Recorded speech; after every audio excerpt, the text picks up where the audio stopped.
తెలంగాణలో గత 15 నెలల కాలంగా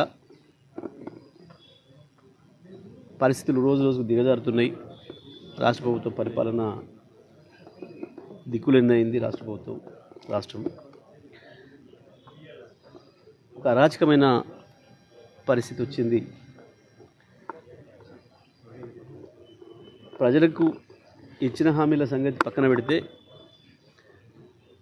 గతంలో కేసీఆర్ ప్రభుత్వం ఇచ్చిన వసతులు సౌకర్యాలనే కొనసాగించే స్థితిలో లేదు ఈ ప్రభుత్వం.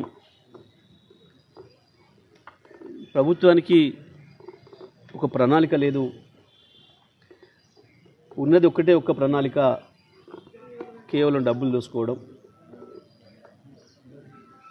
లంచాల రూపంలో ఒకవైపు అయితే కమిషన్లు అనేది ఇవాళ సర్వసాధారణం అయిపోయింది. ఏ సాధారణమైన వ్యక్తిని పలకరించినా ప్రభుత్వంలో పనిచేసిన దానికి పోవాలంటే రూట్లు దేవులాడుకోవాల్సిన పరిస్థితులు ఉన్నారు. 10 నుంచి 20% చేరింది కమిషన్ ఇప్పుడు అనేది ప్రజలందరూ మాట్లాడుకుంటున్నమాట. కాంగ్రెస్ నాయకులు ఎంత బుకాయించాలనుకున్నా, ఎంత తప్పించుకోవాలనుకున్నా తప్పించుకోలేని స్థితికి చేరుకుంది ఇవాళ రాష్ట్ర ప్రభుత్వం యొక్క అవినీతి మరక. స్వయంగా సెక్రటేరియట్లోనే ఆర్థిక మంత్రి ఛాంబర్ ముందే కాంట్రాక్టర్లు పాపం నిరసన తెలపాల్సిన పరిస్థితి. మరొక వైపు మేము ఆత్మహత్యలు చేసుకుంటామని కూడా ప్రభుత్వానికి అల్టిమేటం ఇవ్వాల్సిన దుస్థితి ఈ రాష్ట్రంలో వచ్చింది. ఇది ప్రజలు ఏమాత్రం ఊహించింది కాదు. 10 సంవత్సరాల కేసీఆర్ పరిపాలన చూసిన ప్రజలకి ఇవాళ ఈ 15 నెలల పరిపాలన చూస్తే ఎంత బాధ కలుగుతుందో, అలాంటి వాళ్ళకి ఎంత అసహ్యం వేస్తుందో స్పష్టంగా కనబడుతుంది. ఇవాళ ఎక్కడి పోయినా ప్రజలు, మీడియా మిత్రులు కనబడితే చాలు పిలిచి వాళ్ళ ఆక్రోశాన్ని ఏ రకంగా వెళ్ళగలుగుతున్నారో, ముఖ్యమంత్రి కనబడితే అది పెళ్లి కార్యమా, అది సాగు కార్యమా, ఇంకో కార్యమా అనేది కూడా చూడకుండా ఏ రకంగా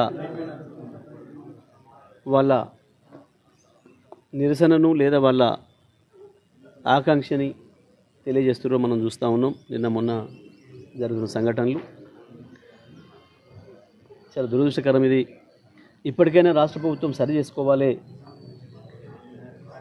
ఈ కమిషన్లు మనం కర్ణాటకలో చూసినాం. ఇంత బహిరంగంగా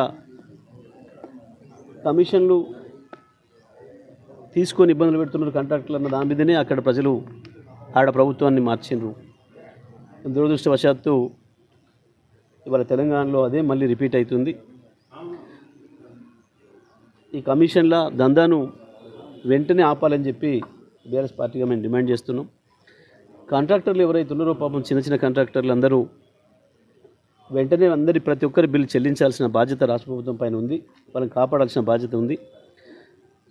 ఈ ప్రభుత్వం ఇప్పటి వరకు ఎన్ని బిల్లులు చెల్లించింది, కాంట్రాక్టర్లై ఎవరెవరికి చెల్లించింది బయట పెట్టాల్సిన అవసరం ఉంది. మేము డిమాండ్ చేస్తూ ఉన్నాం బీఆర్ఎస్ పార్టీగా. కేవలం పెద్ద కాంట్రాక్టర్లకు కొద్ది మందికి వాళ్ళకి ఎక్కువ కమిషన్ వచ్చే చోట మాత్రమే మంత్రులు, ఆ స్థాయి పై స్థాయిలు, ముఖ్యమంత్రి స్థాయి కార్యాలయం నుంచి మాత్రమే వచ్చిన ఫోన్లకు వాళ్ళకు ఇస్తున్నట్టుగా చిన్న కాంట్రాక్టర్లు అందరూ కూడా ఆరోపిస్తున్నారు. దీనిపైన వెంటనే శ్వేతపత్రం రిలీజ్ చేయాలి.